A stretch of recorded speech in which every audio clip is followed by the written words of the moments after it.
حضرت ابراہیم نے بچہ وہاں چھوڑا. یہاں سے جو عمرہ کرنے لوگ جاتے ہیں نا، جو حج کرنے جاتے ہیں، ان کو پتہ ہے کہ وہاں دنیا کی ہر نعمت ملتی ہے، پھر بھی ڈبل ٹرپل پیسے لوگ جیبوں میں ڈال کے جاتے ہیں. حضرت ابراہیم جب وہاں لے کے گئے تو کوئی انسان نہیں تھا، پانی کا قطرہ نہیں تھا، 2 کلو کھجوریں، ایک مشکیزہ. بیوی کو تھمایا. ہمارے گھر میں ہزاروں چیزیں پڑی ہیں، لیکن وہ جو توکل ہے نا وہ ختم ہو گیا ہے. اللہ دے گا، حلال حلال پہ قناعت کرے، جائز جائز پہ بھروسہ کرے، رب کریم عطا کرنے والا ہے، وہ مزاج ختم ہو گیا. حضرت سیدنا ابراہیم علیہ السلام 2 کلو کھجوریں، ایک مشکیزہ پانی کا دے کر کے، اور وہاں بٹھایا آپ نے اپنے بچے کو اور اپنی زوجہ جناب ہاجرہ کو، اور بٹھا کر کے یہ واپس پلٹنے لگے تو حضرت ہاجرہ سلام اللہ علیہ نے آواز دی، کہا ابراہیم کس کے سہارے پہ چھوڑ کے جا رہے ہو؟ جہاں آب زمزم کا کنواں ہے نا، جو لوگ گئے ہیں جنہوں نے صفا مروہ کی صحیح کی ہے، صفا مروہ سے باہر نکلے نا، سرکار کی ولادت کا مقام ہے، اس جگہ پہ آب زمزم کا کنواں تھا. وہاں حضرت سیدنا ہاجرہ کو بٹھایا، کوئی چیز نہیں، کوئی درخت نہیں، کوئی کھیت نہیں، کوئی پانی نہیں، کوئی کنواں نہیں، وہاں بٹھایا اور بٹھا کر کے نکلنے لگے تو جناب ہاجرہ فرمانے لگی ابراہیم کس کے سہارے پہ چھوڑ کے جا رہے ہو؟ کہنے لگی اللہ کے سہارے پہ. تو پاک باز بی بی نے ایک لفظ پوچھا، کہا ابراہیم یہ میرے رب کا حکم ہے، یہ میرے، بس جن کا عقیدہ توحید مضبوط ہو ان کے لیے ایک جملہ کافی ہوتا ہے، یہ میرے اللہ کا حکم ہے. تو جناب ابراہیم علیہ السلام فرمانے لگے ہاجرہ ہاں رب کا حکم ہے. جب یہ لفظ کہے تو چاہیے تھا نا حضرت ابراہیم تسلی دیتے، تو بی بی صاحبہ تسلی دینے لگی، عرض کرنے لگی ابراہیم اگر اللہ کا حکم ہے تو پھر آپ ہماری فکر نہ کرنا، اگر یہ رب کا حکم ہے تو پھر ہماری فکر نہ کرنا. جس رب نے ہمیں یہاں تک پہنچایا ہے وہ ہمیں کبھی بھی ضائع نہیں فرمائے گا، پھر فکر نہ کرنا. حضرت ابراہیم آ گئے. بات آپ نے سنی ہوئی ہے، اشارہ کرنا مقصود ہے. 13 سال میں چلے مان بھی لیا جائے بعض روایات کی روشنی میں کہ آتے جاتے بھی رہے، لیکن مکمل دیکھ بھال اپنے بچے کی پرورش میں پورا حضرت ابراہیم علیہ السلام کا کردار، سارا کردار ماں کا تھا. میں جب خواتین کے بارے میں کوئی بات کرتا ہوں تو میں آپ کو اکثر کہتا ہوں کہ یہ صرف بیوی کے لیے حکم نہیں ہوتا، یہ ٹریننگ بیٹی کو دینی ہے اور بہن کو دینی ہے. یہ تربیت کریں اپنے گھر میں.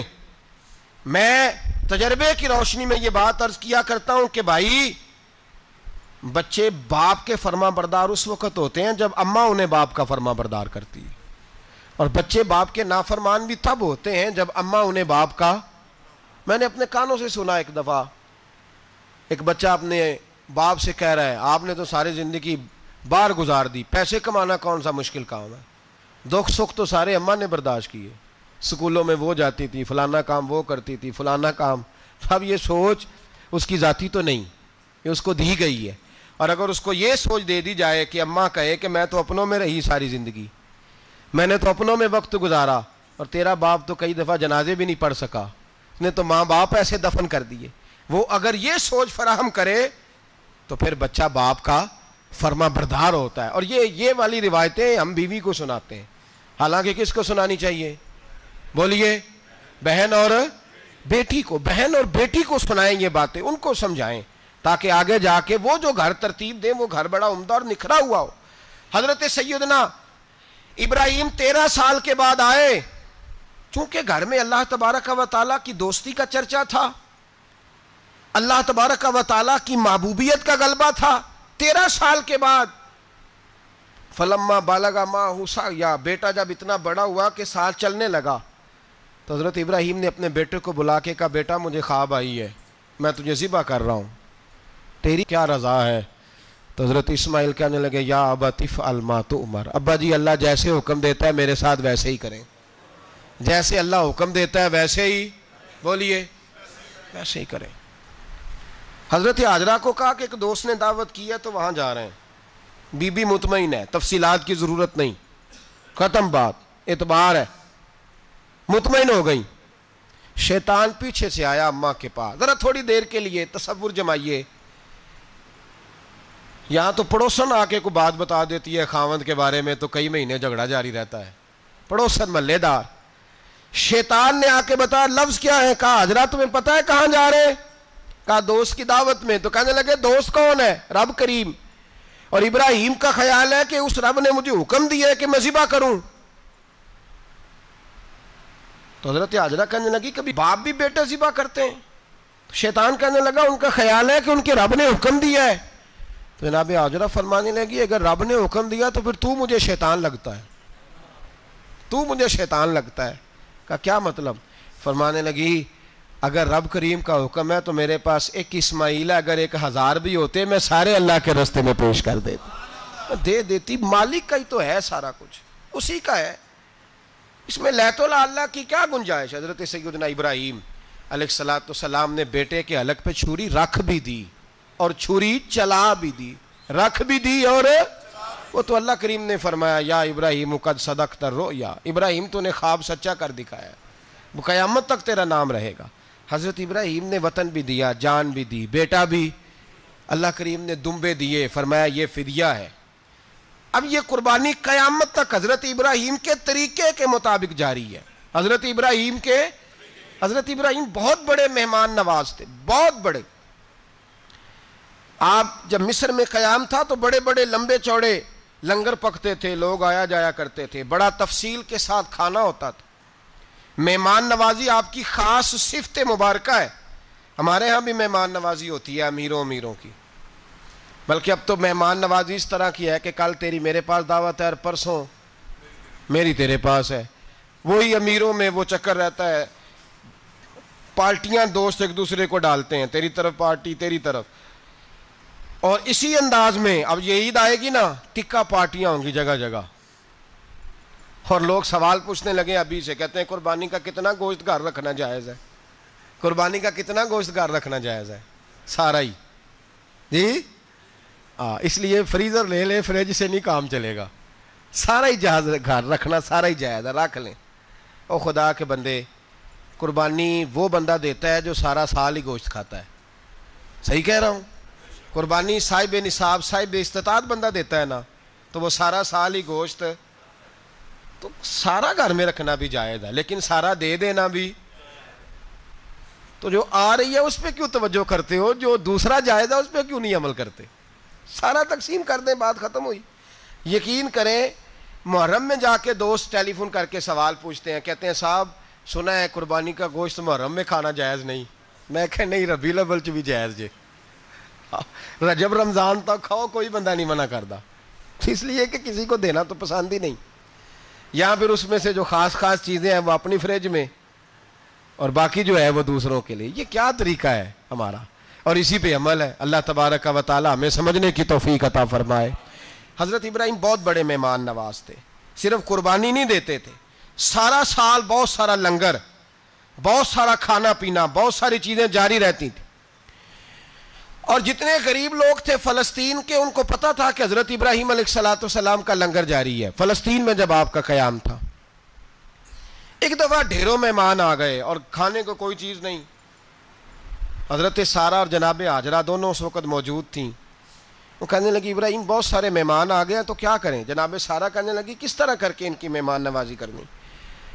اور حالات یہ ہیں کہ قحط پڑا ہوا ہے فلسطین میں, مصر میں, دور دراز علاقوں میں. تو حضرت ابراہیم کہنے لگے یہ اللہ کے مہمان ہیں اور ہمیں رب کریم کا بندہ سمجھ کے آ گئے ہیں, اللہ ہی بندوبست کرے گا. فرمانے لگے میرا مصر میں ایک دوست ہے, وہ قحط کے دنوں میں غلہ جمع کر لیتا ہے, میں اس کی طرف پیغام بھیجتا ہوں, مجھے امید ہے وہاں سے غلہ ملے گا. 2 3 5 اونٹ والے غلام بلائے اور ان کو کہا کہ جاؤ غلہ لے آؤ مصر کے دوست سے. وہ لوگ کہتے ہیں ہم غلہ لینے گئے, وہاں جب پہنچے تو حضرت ابراہیم خلیل اللہ علیہ السلام کا پیغام دیا تو آپ کا وہ دوست کہنے لگا غلہ تو بے شمار تھا, مجھے خبر نہیں تھی کہ حضرت ابراہیم کا پیغام آئے گا, تو میں تو سارا تقسیم کر چکا ہوں. لوگ لے گئے, اب تو کوئی شے نہیں. اب وہ خالی آ گئے 5 کے 5 اونٹ. جب خالی آئے تو حضرت ابراہیم کی حویلی کی دیواریں چھوٹی چھوٹی تھیں. ان غلاموں میں سے, خادموں میں سے, آپ کے ان چاہنے والوں میں سے ایک کہنے لگا یار وہ غریب تو انتظار کر رہے ہوں گے کہ غلہ لینے گئے ہیں, ہمیں روٹی ملے گی. چھوٹی چھوٹی دیواریں ہیں, وہ جب دیکھیں گے نا خالی آ گئے تو انہیں تکلیف ہوگی. اس طرح کرو بوریوں میں ریت بھر لیتے ہیں, ریت بھر کے لے جاتے ہیں, بعد میں اندر رکھ کے انہیں سمجھا بہلا لیں گے یا حضرت ابراہیم کو بتائیں گے, وہ خود ہی ان لوگوں کی دل جوئی فرمائیں گے. اب غلہ کی جگہ ریت بھر کے اونٹوں پہ رکھ کے لائی گئی, لا کے بوریاں جب رکھ دی گئیں, حضرت ابراہیم علیہ السلام دوپہر کے وقت آرام فرما رہے تھے.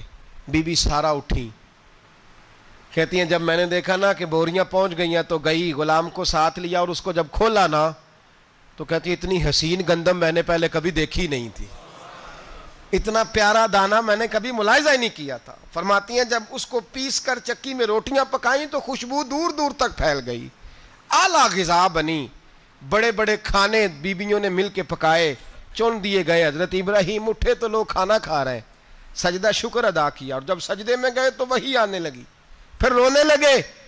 جب پلٹ کر باہر تشریف لائے تو جناب سارا کہنے لگی ابراہیم تمہارا مصری یار بڑا اچھا ہے, اس نے اتنی اعلیٰ گندم بھیجی ہے کہ اتنی تو میں نے پیاری گندم کبھی دیکھی نہیں.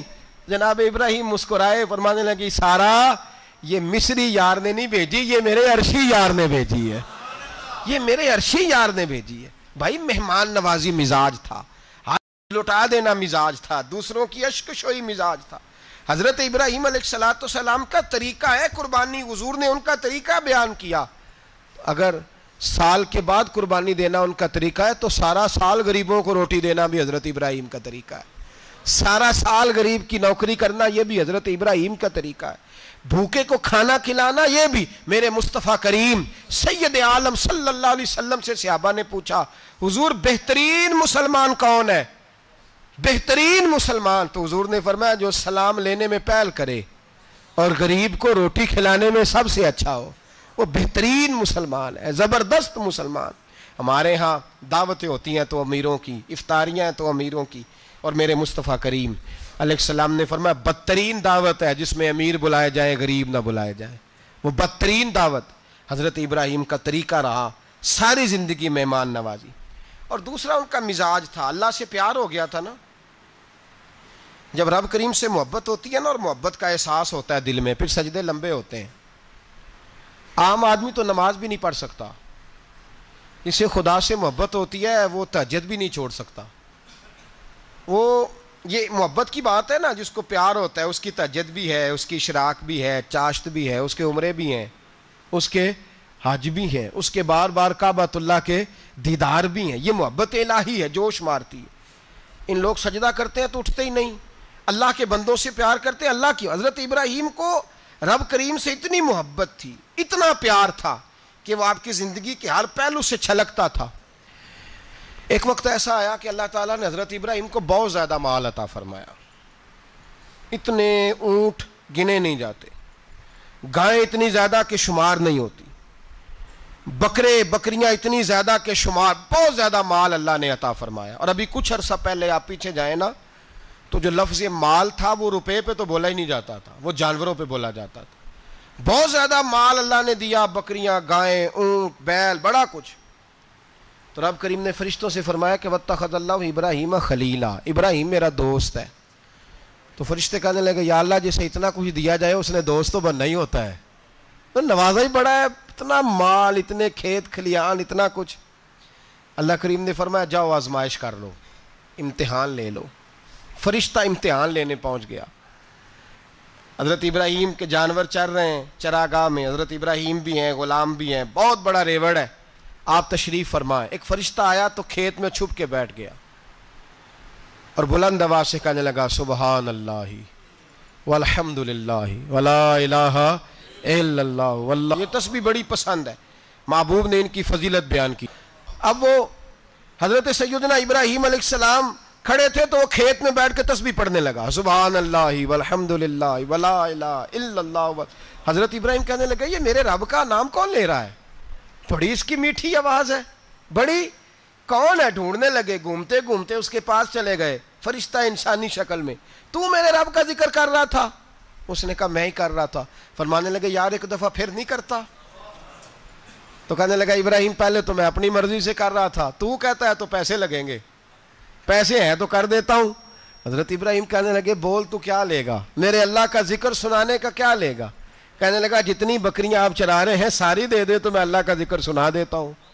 آپ نے فرمایا بس جا تیری ساری ہوئی میرے رب کا ذکر سنا. اور پھر شروع ہو گیا سبحان اللہ الحمدللہ ولا الہ الا اللہ واللہ اکبر. حضرت ابراہیم علیہ السلام کیف میں یار پھر ذرا سنا, نا علمہ وچ پھسا سانو تو یار دی گل سنا سانو, ذرا دوبارہ سنا. پھر سنایا, ایک دفعہ پھر کہا. فرشتہ کہنے لگا بس جی آپ کے پیسے پورے ہو گئے. حضرت ابراہیم کہنے لگے چل ایک دفعہ اور سنا. کہنے لگا پیسے لگیں گے. تو کیا لے گا؟ کہنے لگا گائیں بھینسیں ساری میری. فرمایا بس یار اتنی قیمت, تو سنا صحیح, سارا کچھ ہی تیرا. پھر شروع ہو گیا سبحان اللہ والحمدللہ ولا الہ الا اللہ واللہ اکبر. گائیں دے دیں, بھینسیں دے دیں, وہ ذکر سناتا ہے. حضرت ابراہیم کبھی مچلتے ہیں, کبھی روتے ہیں, کبھی آہیں بھرتے ہیں. تو میرے رب کا نام لے رہا ہے, ذرا پھر سے لے. کیف جاری ہے. کہنے لگا بس بھائی. حضرت ابراہیم فرمانے لگے تو اور لے لے جو لینا ہے, مجھے ذکر سنا. اس نے کہا ابراہیم بکریاں میں لے چکا, گائے بھینسیں میں لے چکا, اونٹ رہ گئے, سارے لے لوں گا پھر ذکر سناؤں گا. فرمایا جا تیرا ہوا تو ذکر سناتا رہ, میں دیتا ہوں. دے دیا, کچھ دیر ذکر کیا تو اب خاموش ہو گیا. حضرت ابراہیم خلیل اللہ علیہ السلام فرمانے لگے ذکر سنا. کہنے لگا ابراہیم اب تیرے پاس دینے کو کیا ہے, ہر چیز تو میں لے چکا. آپ فرمانے لگے یہ گائے بھینسیں بکریاں چرانے کے لیے تجھے کوئی نوکر ملازم بھی تو چاہیے نا. تو اس طرح کر, مجھے رکھ لے, میں روٹی نہیں مانگوں گا, کھانا نہیں مانگوں گا, تو اللہ کا ذکر سناتا رہنا, میں تیرے جانوروں کی نوکری کرتا رہوں گا. حضرت ابراہیم علیہ السلام نے جب یہ کہا نا, فرشتے کی آنکھوں میں آنسو آ گئے. تر دامنی پہ شیخ ہماری نہ جائیے, ہم دامن نچوڑ دیں تو فرشتے وضو کریں. فرشتہ رو پڑا اور کہنے لگا ابراہیم مجھے سینے سے لگاؤ, آپ واقعی اس قابل ہیں کہ اللہ آپ کو اپنا دوست بنائے, واقعی اس قابل ہیں کہ رب آپ کو اپنا. حضرت ابراہیم علیہ السلام کا خدا سے محبت کرنے کا نرالا انداز. اور میرے بھائی یہی محبت انہیں میرے مصطفیٰ سے بھی تھی. ایک نبی گھر بنا رہا ہے, دوسرا بنوا رہا ہے. حضرت اسماعیل علیہ السلام پتھر اٹھا کے لا رہے ہیں, جناب ابراہیم بنا رہے ہیں. جب خانہ کعبہ بن گیا تو کہنے لگے ربنا وابعث فیہم رسولا, اے اللہ اب اسے بسانے کے لیے اپنا آخری رسول بھی عطا فرما. نبی پاک فرماتے ہیں میں دعا ہوں حضرت ابراہیم کی. یہ قربانی حضرت ابراہیم کا طریقہ ہے. حضور نے اگرچہ نبی پاک کی اپنی سنت تھی, یہ بھی کہہ سکتے تھے سنتی و سنت ابیکم ابراہیم, میری سنت ہے اور تمہارے باپ ابراہیم کی سنت ہے. یہ نہیں فرمایا. جب صحابہ نے کہا قربانی کیا ہے, فرمایا سنت ابیکم ابراہیم, یہ تمہارے باپ ابراہیم کی سنت ہے. ہر صاحب نصاب پر قربانی واجب ہے. جو زکوٰۃ کا نصاب رکھتا ہو اس پر قربانی واجب ہے. یعنی ضروریات سے زیادہ اتنے پیسے, جتنے پیسوں سے زکوٰۃ فرض ہوتی ہے, اتنے پیسے جس آدمی کے پاس قربانی سے پہلے آ جائیں اس آدمی پر قربانی کرنا واجب ہے. بکرا, چھترا, دمبا 1 سال کا یا دمبا 6 مہینے کا ہو پر اتنا بڑا محسوس ہوتا ہو کہ لگے کہ 1 سال کا ہے, اس کی قربانی ہو سکتی ہے. جانور میں کوئی عیب نہیں ہونا چاہیے, اتنا کمزور نہ ہو کہ ذبح جہاں اسے کرنا ہے وہاں وہ چل کے جا نہ سکے, اتنا کمزور جانور نہ ہو. اس کے اندر بظاہر کوئی اتنا بڑا نقص نہ پایا جاتا ہو, کانا نہ ہو, لنگڑا نہ ہو, کوئی اس کی ہاتھ نہ کٹے ہوئے ہوں, ایسا نقص جو واضح ہو. بکرا 1 سال کا, گائیں اور بھینس یہ 2 سال کی, اونٹ 5 سال کا. اب اس میں یہ ہے کہ ہمارے بہت سارے دوست چونکہ ہم دیہاتی لوگ ہیں تو پوچھتے ہیں کہ دوندا نہیں ہے تو چوگا نہیں ہے, تو یہ ہماری پنجابی کی اصطلاحات ہیں. پنجابی کی شریعت اسلامیہ نے سال بتائے ہیں, یہ تو ہم نے اپنی آسانی کے لیے یا دیہاتوں میں جو ماحول تھا اس طرح کا جانور لیں, خوبصورت جانور لیں. جو نصاب ہے وہ بھی میں نے آپ کو بتایا, لیکن ایک اور پہلو بھی ہے. نبی پاک صلی اللہ علیہ وسلم پہ زکوٰۃ کبھی فرض نہیں ہوئی, کبھی حضور پہ زکوٰۃ فرض نہیں ہوئی. نبی پاک صلی اللہ علیہ وسلم کے پاس اتنا سرمایہ کبھی اکٹھا ہوا ہی نہیں کہ زکوٰۃ فرض ہو. لیکن نبی پاک کے صحابہ فرماتے ہیں کہ مدینے کے 10 سالوں میں اللہ کے رسول نے ہر سال قربانی فرمائی ہے, ہر سال قربانی دی. اور جس سال حضور حج کرنے گئے اس سال اللہ کے نبی نے 63 اونٹ ذبح فرمائے. اور حضور صلی اللہ علیہ وسلم جب اونٹ ذبح کرنے لگتے نا تو صحابہ کہتے ہیں اونٹ خود دوڑ کے حضور کے سامنے آ کے لیٹ جاتا. اور نبی پاک اسے ذبح کرتے اور فرماتے ہیں ایک دوسرے کو دھکے دیتے اونٹ کے پہلے میں نے جانا ہے ذبح ہونے کے لیے، پہلے میں نے، انہیں پتا تھا کہ جو مصطفیٰ کے ہاتھوں ذبح ہوگا وہ تو دائمی زندگی پا جائے گا، یہاں بھی وہاں بھی زندہ۔ 63 اونٹ ذبح کیے، ایک اونٹ میں کتنی قربانیاں ہوتی ہیں؟ 7۔ اب 63 کو 7 سے ضرب دو گے تو کتنی بنے گی؟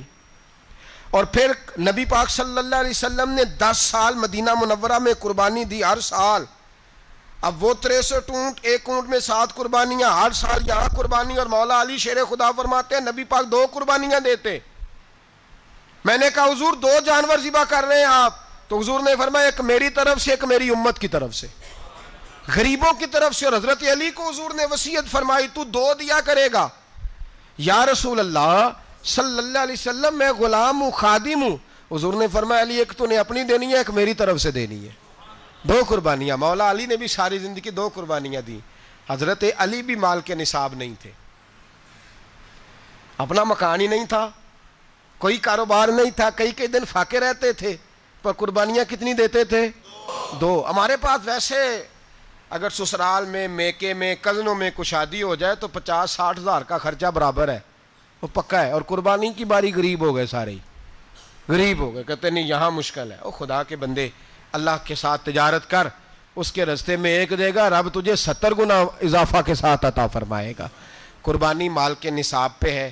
کوشش کیا کریں کہ اللہ کے رستے میں جب دینا ہو پھر لیت اللہ سے بچیں، خوبصورت جانور لائیں۔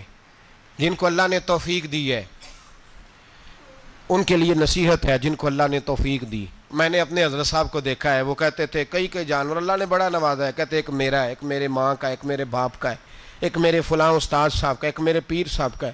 یہ جانور غوث اعظم جیلانی کا نام کا دے رہا ہوں۔ اور پھر ایک بڑا خوبصورت جانور بندھا ہوتا اور حضرت خود ان کو چارہ ڈال رہے ہوتے، تو حضور یہ کیا ہے؟ فرمانے لگے یہ میں رسول اللہ کے نام پہ قربان کروں گا، یہ نبی پاک کے نام پر قربان کیا جائے گا۔ جن کو اللہ نے حیثیت دی ہے وہ کوشش کریں اپنے محبوب کی طرف سے بھی قربانی کریں، نبی پاک کے نام کی قربانی دے، خوبصورت سا جانور پیارا، پھر اس کی خدمت ہو۔